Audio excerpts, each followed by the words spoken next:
Your books are so popular that they're sold out everywhere. So originally, this was the book for the month, Microadventures, based off of one of our top 10 podcasts with Alastair about microadventures. He even has a microadventures shirt. So we had this one, and then this one was hard to get for some people.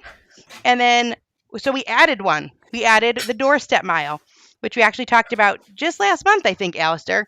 The Doorstep Mile, live more adventurously every day. So if you could put in the chat which book, maybe you did both, maybe you did neither, and that's fine too, because we can still hang out and talk about it. But put in the chat, and some people did Kindle. That was great. And I have so many of your books, Alistair. I've got a whole pile. I've got a whole pile Yeah, here. you have single-handedly doubled my American sales. I don't think so. People love your books. I still have 2 that I haven't read yet. And also, I was going to show you this before we start. I got this one. Oh, hooray. Yeah. Oh, nice. Fantastic. That's one of my favorite travel books ever. Yeah. I love it when books lead to other books. It's better than the rabbit hole of the internet. Microadventures, Yeah, that's for sure. microadventures. Oh, so there's a good mix here. Alistair, lots of doorstep miles and lots of microadventures. Very cool. They kind of sort of about the same thing anyway, really, at their heart, aren't they? Yeah. Yeah, but a lot of unique things. So, it's all Hmm. right. It's almost 2:00. We got it to 2:00 here for me Eastern time. I know is it 7:00 where you're at? It's in the evening. Yeah. Great. Yes, just about 7:00, and we're ready to go. We're ready to go. All right, lots of comments on the book. Why don't you tell us what time it is where you're at? You could put that in the chat, in the comments. What time is it where you are? It's 2:00 in Michigan here. 7:00 where Alistair is.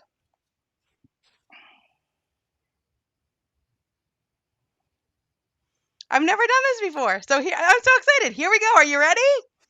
Is everybody ready? I'm ready. Let's do it. All right.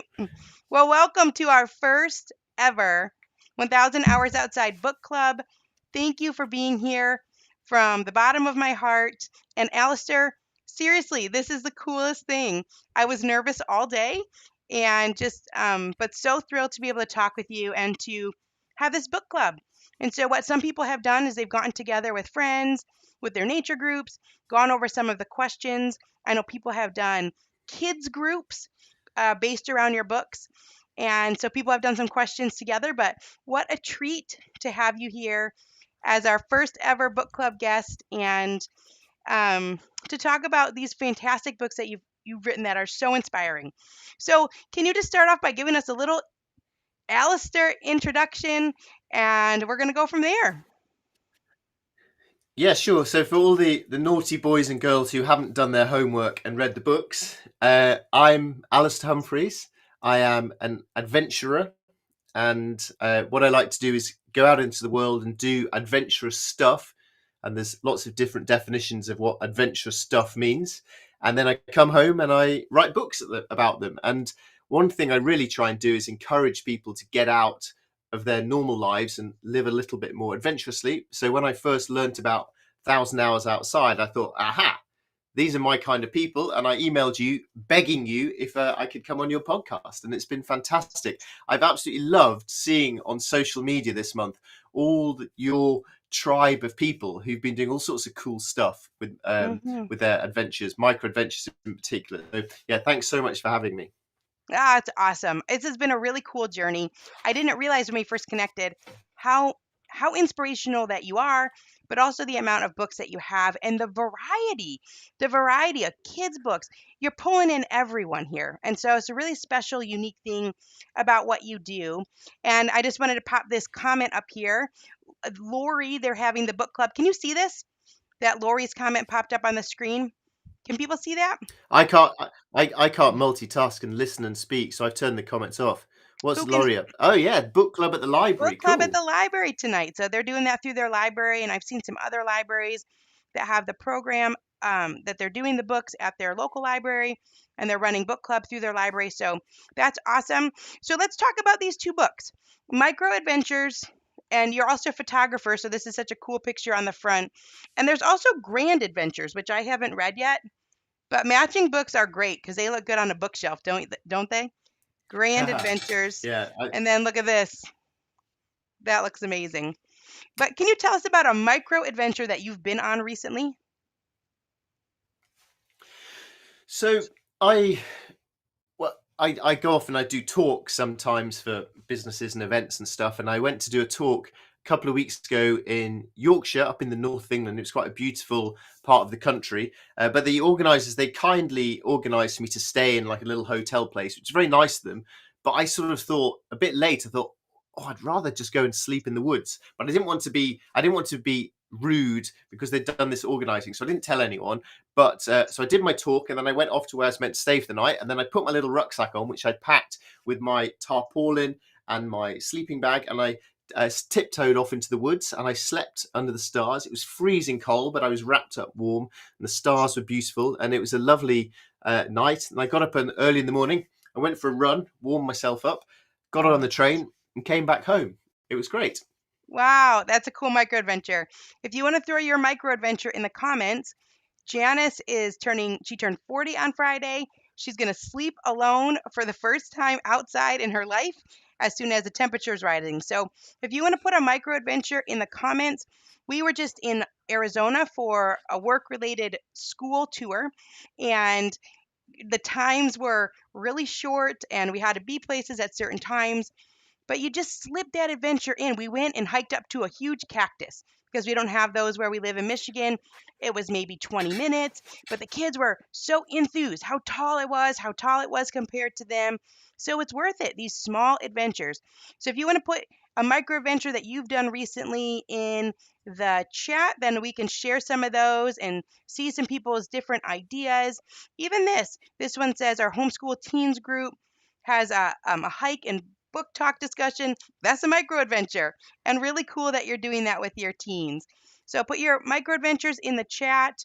I'll add one more here for right now, and then we can put some more up. Amy says, we made dinner out in the woods last week. Wow, that's a good adventure. Hot dogs over the fire in the snowy woods. So it's great. Throw your micro adventures up. It's such a reminder. That book changed my life, Alistair, because there's so many times when there's things that I wouldn't have done because I would have thought, oh, we don't have enough time. It's only 20 minutes. It's only an hour. I wish we had more time. But now we do the things and we've really added to our memory banks. So your micro adventure sounds good. What's a current doorstep mile in your life? And maybe you could explain what a doorstep mile is if people didn't read that book. So I think I find whenever I'm planning some sort of big adventure, I get really excited about it, and that's really the fun part. But then comes the time of actually beginning, and for years I've always beaten myself up because once the excitement of the crazy dream bits come off and the reality comes, it's time to start. I always felt so inhibited and reluctant, and tried to find excuses to get out of it. And I used to think that was just me being pathetic. But then I learnt this Norwegian phrase, which translates into English as the doorstep mile. And in Norway, they have this saying that the longest mile of your journey is stepping out into the snowy Norwegian darkness and beginning your journey. The doorstep mile is the longest mile of the journey. And we've all kind of heard varieties of that sort of thing before. The longest journey starts with a single step. But I found that having a phrase to articulate my worries and my reluctance and my laziness and my fears was so helpful. So now whenever I'm trying to do any sort of project, I try and dare myself to think nice and big. And then I ask myself, okay, what is the doorstep mile here? What is the first tiny, tiny little step that I can take right now to move forward? And if I can't do it right now, then that means the step's too big. So I need to think of an even smaller one that just gets me going right now. Because then once you start to build a bit of momentum, then things become so much easier. As I'm sure you're feeling now with the Yes. nervousness of beginning your Yeah. first ever live broadcast. Now we're Mhm. going. You're fine, aren't you? You'll be doing Yeah. 100 of these now. And it's really fun to be able to pull people's comments up. Lauren said they went snowshoeing around a local lake with their 10-month-old and the dog. So what a fun micro adventure. Do you have anything that feels like a doorstep mile for you right now? Well, the big doorstep mile for me at the moment is nothing to do with actual adventure. 'Cause for Hmm. so many years, I've always thought, oh, it'd be so cool to write a novel. I've always wanted to write a novel, but then I say, oh, I'm not really a very imaginative person. I'm not a very creative person. So one evening, I just said to myself, I want to write a novel, and I have to think of an idea in the next hour. Go. So I thought, came up with an idea and started to just write some words. And I'm now writing my first novel, and I've been blasting Wow. away at it after probably best part of 20 years of saying, I'd like to write a novel, but I'm not a very creative person. And then I just said, right, you've got 1 hour to think of an idea and then start it. It might not be the best idea in the world. You can figure that out along the way, but you've got 1 hour and then you begin. So that's been my big, exciting recent doorstep mile. Wow. I think a lot of us have the doorstep mile that doesn't necessarily relate with going outside. So, like I said, this was one for me is trying to figure out the technology, trying to, well, putting something out that you don't know if anyone's going to show up to and you're nervous you're going to waste. Well, I'm nervous I'm going to waste your time. That's one of the big things, that type of thing. So, the doorstep mile is about taking that step into something that is scary and unknown, and you might fail, and it's a risk. But we're excited to read your novel. You put a Can you do a hand up Yeah. in the comment thing? Who's excited to read Alistair's novel? So people have when will it And come so out? yeah, Not for a so I'm gonna while. Yeah, to interrupt you on that. So another, I suppose, an even more recent doorstep mile is this is the first time I've ever actually said out loud to anyone that I'm writing a novel. So then that takes you Oh, another step further to committing. Right, I've said it now. I've got to finish the stupid thing now. So that then just is the next step, isn't it, of committing you forwards? yeah. And I think really that's why the doorstep mile book and the Microadventures book are kind of the same thing because they're both saying have some big adventurous idea and then just do whatever the tiniest version of it is so you get out the door and actually do it. We're seeing in some of the comments here of people with little kids just trying to get out of the door, and of course things are hard when you've got little kids, so then yeah, literally getting out the door and going to see the sunrise or something is an adventure in itself. So it's just, yeah, the doorstep mile I think transfers completely to adventures and vice versa. Hmm. Right. Right. And interesting, you've said this before that sometimes you have to put like the stake in the ground. Like you've told us all now that you're writing a novel. So now everybody knows and everyone's going to be asking because they want to read it. And so in this case, it was putting out the graphics and saying, this is the date, this is when it's happening, and trying to sort of figure that out in the background. And you've talked about buying tickets, Yeah. buying plane tickets. There's lots of things that can be that first step to sort of ensure that you do your doorstep mile. So we could add that in the comments too. A lot of people put in some amazing micro adventures. Books take you places. Said she took her 5-year-old camping for a night on Saturday. She did a Dutch oven cooking, made some chili over the fire. That is so cool. So people can scroll back through and see the hot chocolate hike party, that there's so many awesome. This one's near me, the Howell Nature Center. This is actually really near me. I'm about 10 minutes from this place. The Howell Nature Center for a night owl program in February. So people put in a lot of their micro adventures. Here's one. Went to sleep in a bivy bag. A lot of people talked about they learned about that from you. So that's really cool. So a lot of micro adventures on here. Here's one with the 1-year old. Why don't you add your doorstep mile? What's something risky if you have something in mind? Alistair's writing a novel. Mine today was doing this live stream. But if you have something, an adventure, a goal, you could put that in the comments as well, your doorstep mile. So, okay, so Alistair, everyone got together, not everyone, but people got together and they did some questions based off of your books. And I'm going to ask you a couple of those questions.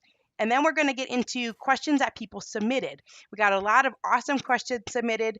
And if you have a question for Alistair, you can put it in the chat and we're going to get to those ones at the end. But here's one of the questions that was part of this month's book club. What is a big adventure you dreamed of as a child? Wow. I don't think I did dream of big adventures when I was a child. Hmm. I Yeah, I didn't. I didn't really have any adventure ideas at all until I was about 20, really. So yeah, maybe I'm late to it, but no, I didn't really have any. I just enjoyed just being a kid and fooling around and enjoying life. But no, I didn't have any big adventure dreams when I was young. That is interesting. It's like you hit your adulthood and you went for it, which is such a cool story. You quit your job, it was a big deal. People are writing in here about their doorstep mile. So Rebecca says she signed up for her first 5K. Rebecca, we're cheering you on. These are awesome. Janice is doing a 3-day silent retreat this year. Wow. It's very cool. Doing it in baby steps. Lots of awesome doorstep miles in the chat. Heather starting their homestead. Jessica is trying to get outside literally every single day. That is awesome. Here's one for a polar plunge. A polar plunge. That's so fun. Our kids love to do that. I don't really, but our kids love that. Learning to downhill ski at age 42. Well, lots of doorstep miles in here. It's going to be a great year. Amy joined a storytelling guild. So this is awesome. Okay, so you didn't do much dreaming as a child, but you hit your 20s and you've done a lot of dreaming since then. Are there any big adventures right now that you're dreaming of? Oh gosh, oof. I have a lot of ideas a lot of the time for big adventures, but right now I'm not really dreaming of big adventures. I've got two young kids, and they are adventure enough, as lots of people will know and appreciate. So my big adventures now are more about trying to really connect with the local area that I live in, and to really explore my local area in a deeper, more focused way than I've ever done before. So my big, and for me, this is a really big challenge. I'm sort of filled with wanderlust, and I just love right now to get on a plane to Tokyo or Miami or Johannesburg. I don't care. I just want to go all the time. So it's a really big mindset adventure for me to really Mm. embrace exploring really, really local, the single small map that I live on.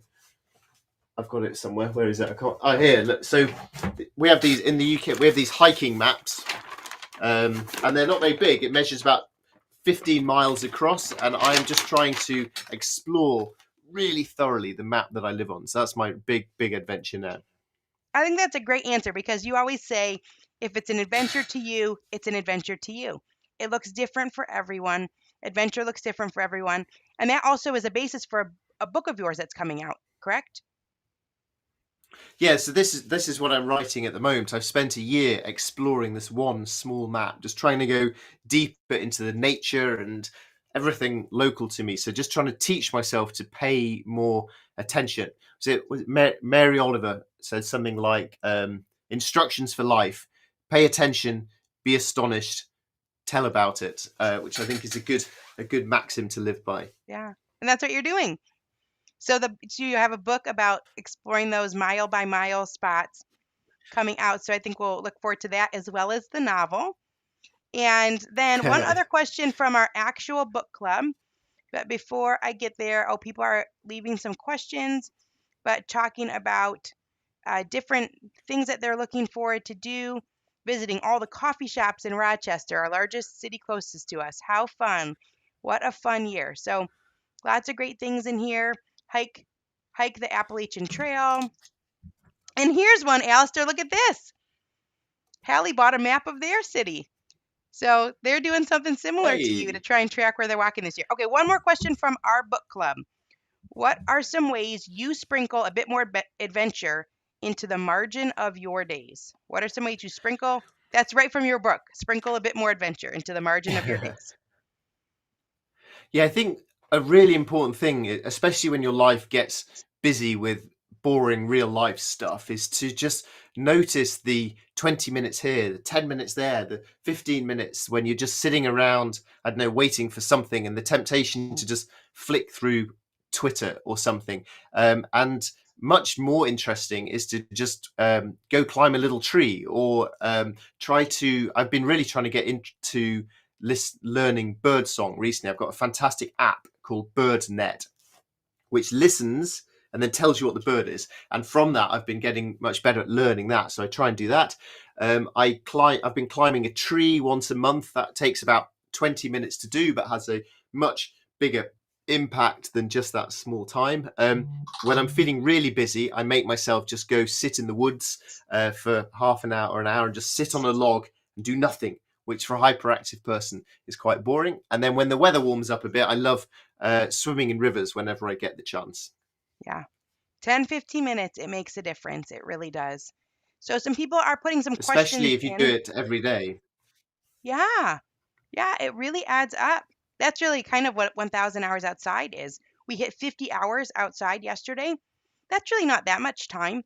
I'm behind if you're looking at it spread out evenly over the course of a year, but we did a lot. If I look back over those 50 hours, it's a lot. 10, 15 minutes here of adventure, it really adds up. So, those are the book club questions. They're on our website. People can do them anytime. They can go back and grab them. There are book club questions for Microadventures and for the Doorstep Mile. So, I'm going to switch to some of the questions that got sent in. And then if you have other questions, you can put them in the chat and I'll try and grab those if we have time. But I'm starting with the questions from kids. Are you ready? Oh Because it's dear, oh awesome that dear. some kids Okay. sent in some questions.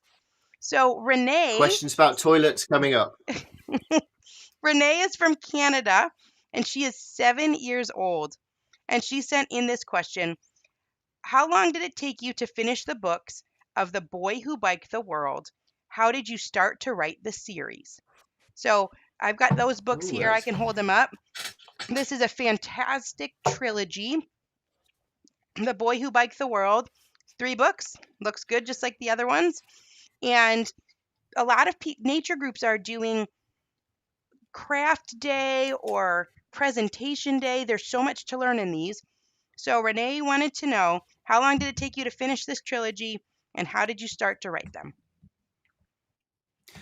so I the short answer, it takes me roughly 1 year to write each book. That I suppose is the simple, rough answer for that. I started to write because I originally trained to be a teacher myself, and when I was cycling around the world for 4 years, I went to loads of schools all around the world, elementary schools, high schools, and I did hundreds and hundreds of talks in the schools. And I realised from that children loved learning about adventure, and through my talks, loved learning about all the different cultures and geography and um, different how people eat and live in different countries. So I started then joining all that stuff together and turning it into a book. So essentially, it's my story of cycling around the world, but distilled into a way that I hope children will enjoy it. And then using my teaching background, I tried to squeeze in as much education as I secretly could without kids noticing, getting bored, and refusing to read it. So yeah, that was my plan for that. And then I've carried that series on now with a more recent one, because I think we need more books about girls having adventure. The Girl Who Rode the Ocean, which is my experiences of rowing across the Atlantic, but told through a young girl who somehow gets permission from her parents to disappear off and row the Atlantic, and goes off and has adventures there. And that one I've tried to fill with as much education about oceans and the environment as I could get away with as well. hmm It's really special that you've written books specifically for kids. I think that's such a neat part of what you do. And we have loved your books and our friends love your books. So another one from a child, Jaden, 11 years old from Canada, also interested in the biking. The kids are really interested in this. I would like to know how you decided to bike around the world. What difficulties did you have when you crossed the desert? How much water did you bring with you? Okay, I'll answer those in reverse order because I'll forget them. The deserts vary. You get some um, very hot deserts like the Nubian Desert in Sudan, where I was carrying about 18 liters of water. I'm not sure what that is in gallons, but it's a lot. It's enough for several days, and that involved dragging the bike through the sand or pushing it through gravel. But then you get some deserts that are really cold at night, like the Taklamakan in China, which was freezing at night time. So there, I wasn't so much worried about the water as having loads of warm gear. How I came up with the idea of cycling around the world was that as a young person, I loved reading stories of travel and adventure, and they slowly started to go in my head from thinking that's a cool story, the end, to that's a cool story, I wonder if I could do it, to that's a cool story, I wonder if I could do it. Let's actually start to make some plans to do it. So my first plan was to cycle from England to India. But if you look on a globe, you see you go from England to India, then to start thinking, well, if I've got that far, maybe I'll go a bit further and a bit further, and before you know it, the plan just grew until I was planning to go around the whole world. Although when I set off, I didn't actually think I'd get around the world. I just thought it would be a cool thing to set a really big target and to tell everyone I was going to do it so that I was committed, and then to just see how far I could get. But I didn't actually think I was going to make it when I set off. Wow. But you did, and you've lived to write about it and inspire so many people. A lot of people have the same question, Alistair. It got sent in quite a bit, and I see it in the chat too. So everyone is curious. Microadventures is a lot about your personal adventures, things that you have done, things that you love to do, a lot of ideas for people to incorporate. But now everyone's asking, how do we do it with kids? And so um, the question, and there's similar ones, what kind of adventures do you take with your kids? How is that different? How is the gear different? I know you and I have talked about this. It's tricky. Kids like their screens. Yeah, they certainly do. That's a huge battle, and I find one of the challenges that I feel, being someone who goes to do so many adventures myself, is that I want my children to enjoy the outdoors and experience them and be out nature and be challenged. But equally, and really importantly, I don't want them to get to the age of 18 and for them just go, "Oh, do you remember when Dad used to make us climb mountains every weekend? That sucked. I'm never ever again." So I suspect I'm probably less encouraging of it than quite a few of your listeners are, and that I kind of just want them to really choose to do what I do. And I think an important thing is if they see that I'm living adventurously and I'm really enjoying nature and rivers and hills, then hopefully they too will choose to start to do it. So I'm trying to come at it from that point rather than forcing them to do it. Hmm. But I'm also aware that sometimes if you just let them do what they want, then they'll watch TV all day. So there is a balance in that.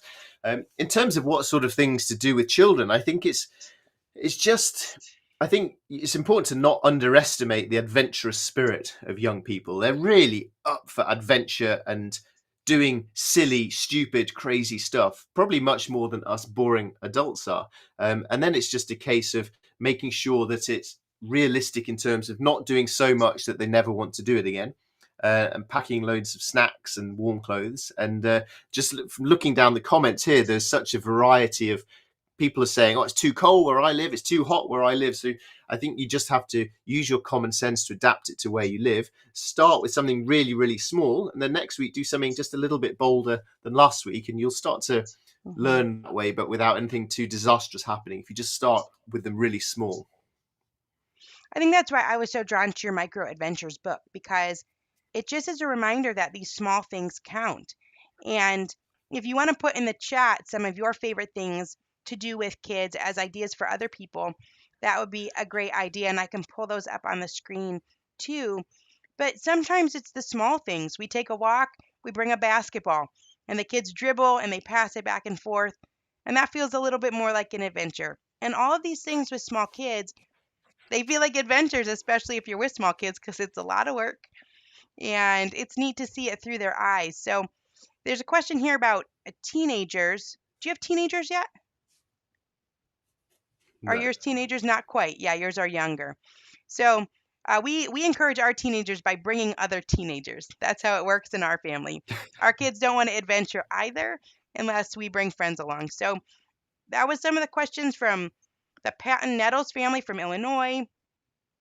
Elizabeth from Buffalo is asking if you think that you might write a micro adventures book for families that's more geared. I guess that's just another idea. People want more books, Alistair. Well, if I chose my books purely on commercial success, then I absolutely should have written Microadventures for Families years ago. I get asked all the time to Hmm.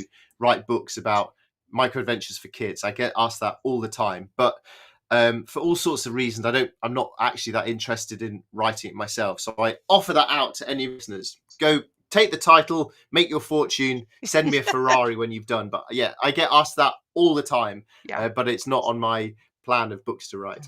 Yes. So, all right, we'll move on. Um, like I said, a lot about things with young children, and I think the point is that anything that you do in nature, I think anything. is like a small adventure. It's a micro adventure when you have young children along because everything is new to them and things are exciting to them and the seasons change. So Dawn says micro adventures was very inspiring and people are putting some different ideas in here about just the small things that they do and it really matters.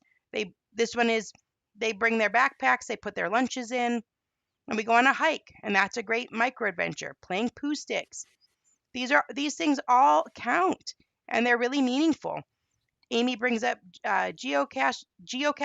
Is that how you say it? That's how I say it. I don't know if I say it right. Geocaching, yeah, that's a great Geocaching. that's a really good idea actually for young to combine a bit of technology with an outdoors. Is you put the app geocaching on your phone, give the kid the phone, they're like, woohoo, phone, yeah, right, go out in the woods, you got to find the treasure. And yeah, geocaching's a brilliant thing to explore. Yeah. Here's one about for urban. Just go find your fountains, your harbors, your different parks. Letting the kids choose. That's an idea from Catherine. So I think anything that you do feels like an adventure with kids. And your book is such a reminder to find your thing, find the things that are meaningful to you, and to do them because they're going to make your life feel a lot more full. So, Ashley from Virginia sent in a question that said, is there an adventure that you've previously done that you would like to do again? And that got asked several times too. Hmm, that's interesting. um no, there isn't really, because um you have these memories of the time and the place, and I think there's a risk if you go back, you kind of dampen those memories, perhaps. I but more than that, the reason I don't want to go back is because there's so many new ones I want to do. There's so many places that I've never been to, so many styles of trip, so many people to go on adventures with, that I actually never ever think, oh, I'd like to go back and do that. I just think what I want to go do next. Hmm. And what is something that you're dreaming of? Because Ashley also asked that. What is one adventure that you dream about that you haven't done yet? I over recent years, I've become completely in love with the small little blue highways and back roads of the US. Mm, And I don't really know where this has come from, because I haven't really spent that much time in beyond this west coast of the states and Texas. I haven't really spent much time just pootling around the small little blue highways and small little country villages and towns and things. But I mm, would really, really love to spend a few months just cycling around there, eating in diners, taking photos, drinking coffee, and just talking to people. That's what I would really love to do. If I had 6 months to mm. do whatever, I'd definitely go and explore Wow. the quiet parts of America. Wow. I love that. You can add yours to the chat. This is a good question. What's an adventure that you dream about that you haven't done yet? Add it to the chat. An adventure that you dream about that you haven't done yet. I know my husband's looking forward to going out west. That's something that he's wanted to do. Utah, there's all these national parks out there, and so that's something that's on our list. Something that we're looking forward to doing. Okay, here's a good question. This is from the Coburnians who live in the Midwest, which that's where we're at in the United States. What's a favorite experience meeting a stranger on an adventure?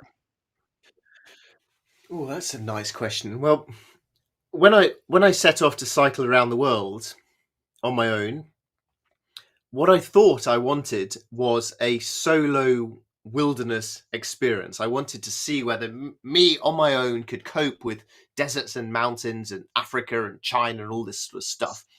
But what I quickly found was that the interesting part about cycling around the world was the humans, the 7 Mm, billion strangers waiting out there who I would bump into every day. And literally every day of cycling around the world became about interactions with strangers, whether it's just asking, is that the road to the town? Or asking, please, can you fill up mm, my water bottles? Or please, can I camp behind your fire station or behind your mosque or your church tonight? That was the thing, was the people I met along the way were the absolute gems of it. So there were hundreds of families who invited me to stay. I stayed with a family in Oregon, and I arrived at their house. And after about half an hour there, they said, "So we've got to go away for 10 days, but here's our house key, and here's the car key, and there's the fridge. You just enjoy yourself." And a lady in Alaska on the highway up to the Arctic Ocean, so hundreds of miles of emptiness.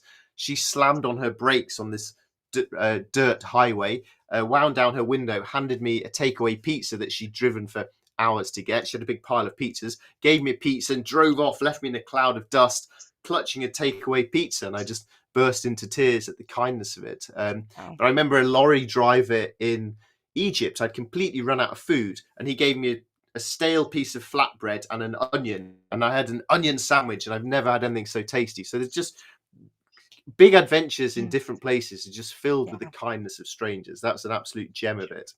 Aw, isn't that cool? We went on on a hike right at the beginning of the year. Just like I said, it's flat where we live, kind of boring, but we were in the woods and we ran into someone else and he waved and he said, "Happy trails to you." And I was just meant so much. It's just a little thing. Oh, So it's real neat. Here's one that's sort of, well, I guess it's not similar. I shouldn't say it's similar. Amy from Utah asked about your strangest animal encounter that you've had on yeah, journeys. that's not at all similar. No, Animal I was encounter. thinking like what people you've Oof. met. Now, what animals have you met? Well, that's a nice, strange. Often I get asked about favorite animals, and I talk about whales or giraffes. But strangest, ooh, I got chased in China, in the middle of nowhere in China. I got chased for 10, 15, 20 miles by a very angry dog that was very fast, but it only had 3 legs. That was quite an interesting chase. But Wow. strangest, I once woke up in, where was I? It was in Turkey, and the little on the hand I took off. I guess I'd taken off my baseball cap and hung it on the handlebars of the bike before I went to bed. And in the morning, a mouse or some sort of vole or something, a mouse probably, had built its nest in my baseball cap. Overnight, a full grass, beautiful ball in my baseball cap, and I had to very, very gently lift up this little mouse nest, move it to a bush, and then cycle on my way. So that was a lovely surprise, strange little incident with a tiny animal. It's nice to talk about the tiny ones, not just the whales that steal all the glory. Wow. That's a cool story. I love it. I like this question. This is from Melissa from Jacksonville. What do you think is the biggest benefit you have gained from being so intentional about having adventure be a part of your life? Ooh, wow. Choosing to allow adventure into my life. Wow. I think adventure's helped me far beyond just learning about different cultures and countries, in that it's taught me a lot about myself. It's been wonderful for my self confidence and for encouraging me just to dare to try new and different things in my life, and sort of daring myself to take risks. I mean, they could be tiny little ones, like seeing your popular podcast, thinking, "I'm going to email this person and see if they'll have me on. What's the worst that can happen? They ignore you." Hmm. So just tiny things like that, up to thinking, "I'm going to change my job and try and write books." So just trying to Wow. be daring to be a little bit more positive, and realizing that nearly always things work out fine. And if they don't, they're probably still going to be fine, but in a different sort of way. So trying Mm. to just allow things to move in fresh and different directions. That sort of relaxed but assertive self confidence has definitely come for me through adventures. Wow. And actually, I'm just going to follow slightly on with that, because I saw in the comments someone asking about me go. What? How do you feel about going to countries where people say that it's scary or dangerous, and the risk of being talked out of it? And that's definitely something that, before I started cycling around the world, I was really worried. Like, some parts of the world, you read about them in the newspapers and they seem terrible and scary and terrifying. And Louis in the question specifically mentions Syria. So if you watch certain countries on the TV news, you think, "Wow, that's a crazy place. I do not want to go there." But Syria, one of the most friendly, welcoming, lovely countries I've ever been to, crammed with fantastic history, delicious food. So, and the more you start to travel, the more you get the confidence to try different places as well. Because I definitely, as a younger person, was definitely not some sort of brave, outgoing daredevil. I've had to, all of this sort of confidence that I've started to get has been a very conscious and deliberate learning process, I think. Yeah, it is interesting. You just grow and you learn that you can do things. So I think from the big to the small, you learn that you can do a live stream. And I mean, we're already running out of time. That's the thing. It flew by. Well, I'm looking at let's my keep going. I know I'm looking at my clock and thinking, is that wrong? No, no, it's not. So this is incredible. Yeah, let's keep going. Well, I love this. I've got all evening. I love that. I love this question from the Masons from Pennsylvania. This is a really good question. What is a question you wish people would ask you? Oh, that's a great It's a question, good question, which isn't no one it? has ever asked me. Generally, what I like to be asked is questions that I don't get asked all the time. So that's a really good one. What is what is a question I wish people would ask me? Um, it is a question I'd like people to ask me is: would you like to come to my house tonight for a very large dinner, complete with ice cream? There you go. I love it. Someone had wrote in, they asked if you wanted Amy from Utah, who asked about the animals. She said, "Would you like to go canyoneering in Utah with them somewhere and sometime?" Oh, So I would that love is to. When that's a fun oh, question, isn't it? I love that. That's a great question. when I was about 13, I first got into mountain biking, and I used to buy these mountain bike magazines in England, and they sometimes had these very glamorous articles about a place called Moab in Utah. And ever since I was about 13, I've wanted to go to Utah, but I've never made it yet. Yeah, we haven't either. So who knows? Maybe sometime we'll get there and we can talk about it. Here's one from Helen from Georgia, who is a grandma. She put that she's one of the grandmoms and she loved your YouTube video. She wants, which you have a lot of YouTube videos, but I think she watched the one about walking through Spain because she wants to know, are you still taking violin lessons?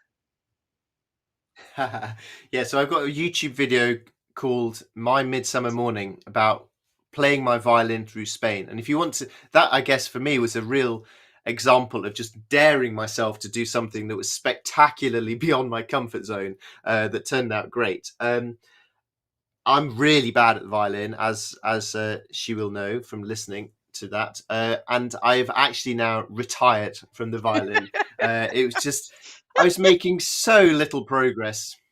50 years from now, I'm going to be dead. I've got other things I need to get on with other than the violin, so I've retired from the violin. Yeah. Amy, who's from Utah, is actually on right now because she writes, "Come to Moab with us," and she also was amazing because she promoted her question. It was a good question, Amy, about the animal. So really cool. She says, "Come to Moab," and actually, there's a lot of people talking about Moab. So Jamie says it's awesome. Lauren says it's awesome. And Ainsley says definitely go. It's life changing. We go every year. And also, Alistair, you've been invited to barbecue and tacos. Is that two different meals Oh, or one? What do you think? Barbecue and oh! I tacos tell you all at what, the same time? I've reluctantly become a vegan these days, but I have some lovely memories of barbecues in Texas. Oh, Texas knows how to barbecue. So I tell you what I need to do. I need to come and do 1,000 hours outside tour in America and take up all these lovely invitations. I think so. I think so. Okay. A lot of people are asking about sleeping outdoors with kids. So someone asked earlier, you talk about the 9 to 5. Is that anything that you would ever do? The 5 to 9, I said it backwards. The 5 to 9. Is it anything that you would ever do with kids? And how do kids do with the sleeping outdoors? Um, yeah, kids sleeping outdoors with kids is great, and that can be getting a tent in your back garden. That was my first ever memories of sleeping outdoors. When I was a kid, I used to sleep in our back garden, probably about 10 yards from the back door, and sometime in the middle of the night, which was probably actually about 10 p.m., I'd get really scared and run inside and go to sleep in the house for the night. Because actually, my parents never used to join me. They say, "Yeah, you can sleep in the garden."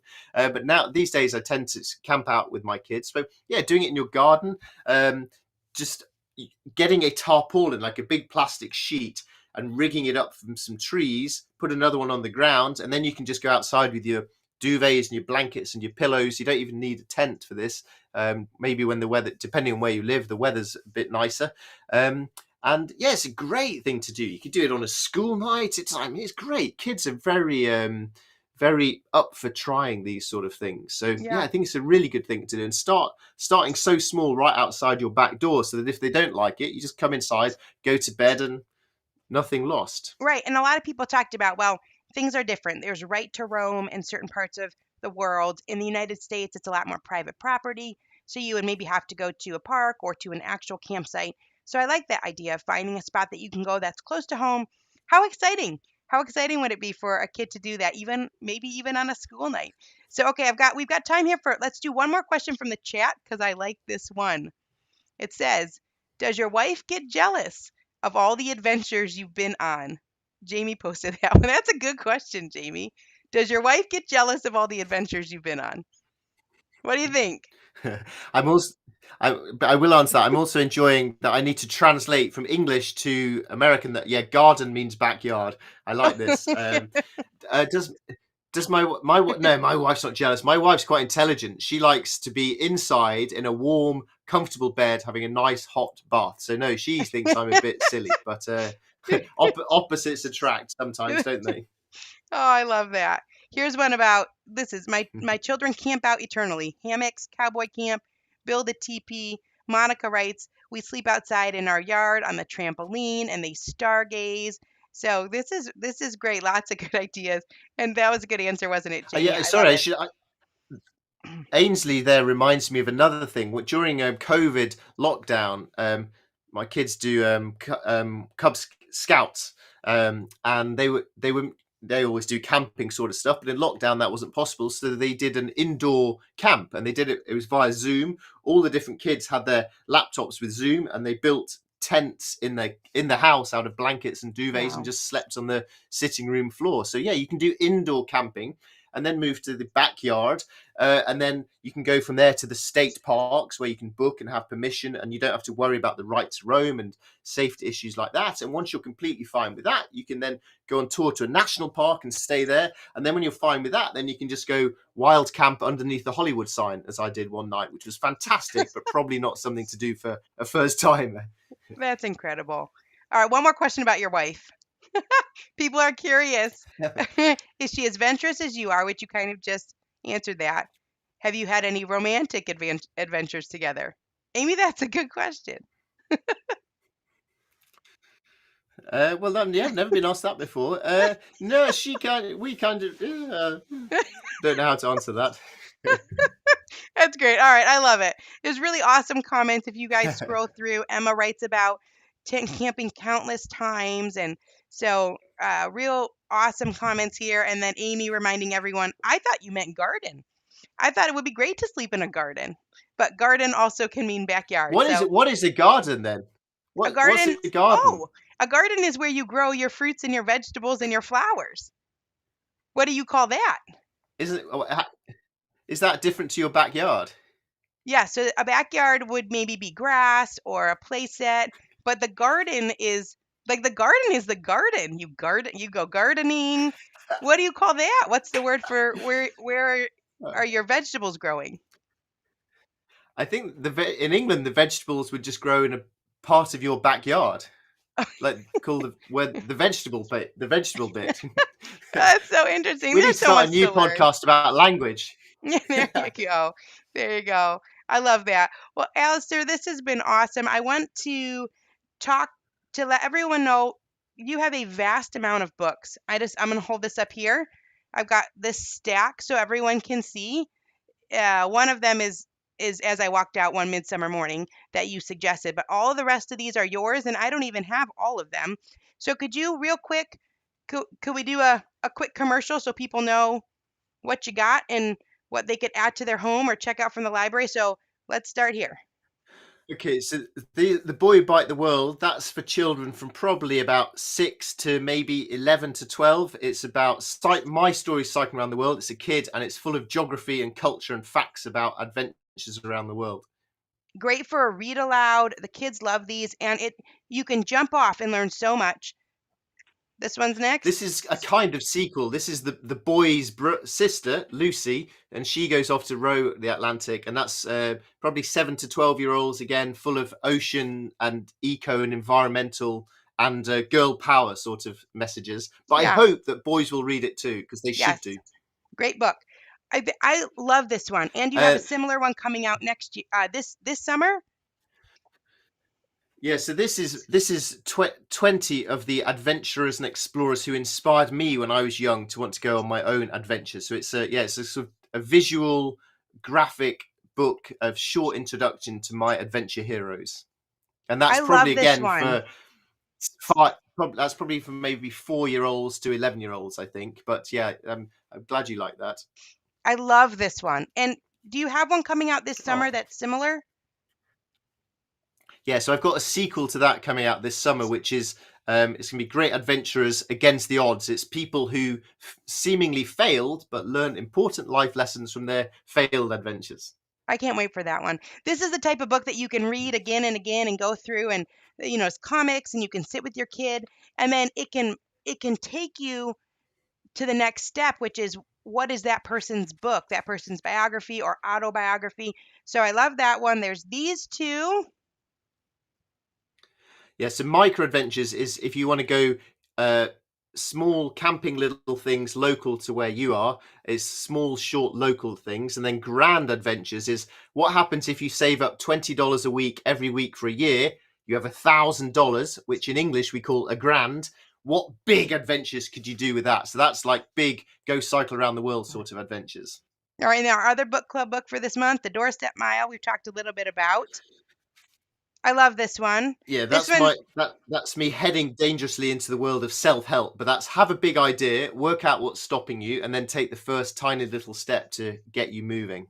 did you self-publish this one? Someone Oh asked a yes. question. Someone asked a question way back in the chat, and I'm not sure if she's still on, but she said, "Do you like self-publishing?" Yeah, I love self-publishing. It gives you so much creative power and you get much better royalties and you can publish fast and you can Yeah, publish crazy things that other people wouldn't publish. So yeah, I love it. Yeah, that one was self-published you just showed. yeah. Okay, I haven't read this one yet, but I have it. Ask an Adventurer.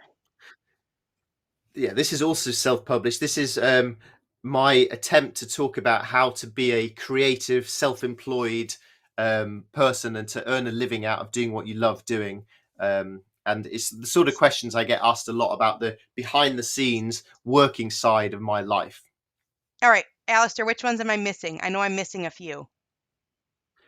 You're missing the adult versions of me cycling around the world, which are this is one of them. Moods of Future Joy. So that's the sort of normal grown-up story of me cycling around the world. Uh, My Midsummer Morning, which is me playing the violin really badly through Spain. This is probably the book I'm most proud of writing. Mhm. And this, I think, I'd recommend this to any parents who struggle with just wanting to be wild, adventurous individuals, but who are also trying to be good stay-at-home parents. And that conflict, which I imagine a lot of these adventurous folk on this chat probably feel. And that's enough. That's Oh, that's there enough are other. about me. What about Amy your knows. book? How's your Amy book knows. doing? No, we're not talking about my book. We're talking about yours. There are other rivers. Actually, Okay. Amy asked a question about this one. Amy asked. Yeah, Okay. this is walking. That's about walking across India. Amy asked, "Are you going to write a book similar to There Are Other Rivers about your Iceland trek, pack rafting trek?" That's wow. So this book's about me. This is about me walking through India, but it's more about the why I was driven to doing big adventures. I crossed Iceland by pack raft. No, I don't think I am planning to write a book about that, Amy. Thank you, though, for the suggestion. I need to get on and write my novel first. And look, I've also got this. If people like the Doorstep Mile, it's a notebook so you can answer all the questions in it Yeah. yourself. But I love the I've variety. done this. I've Oh, done a little book about the lessons from cycling around the world. okay. So this means you're going to be on our podcast a bunch more times, I think. because Yeah, there's I hope about so. 7 books here that I haven't read yet, which is awesome. Rachel asked about the Boy Who Bite the World is an audiobook. It's called something else an audiobook, but it is The Boy Who Bite the World is an audiobook already. It's not three separate ones, they're all combined together into one audiobook.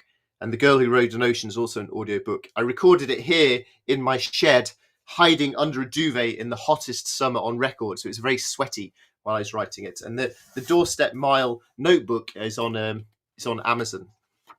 That's This awesome. is great. Thank you, Ginny. You're basically letting So me do many a awesome massive books. infomercial.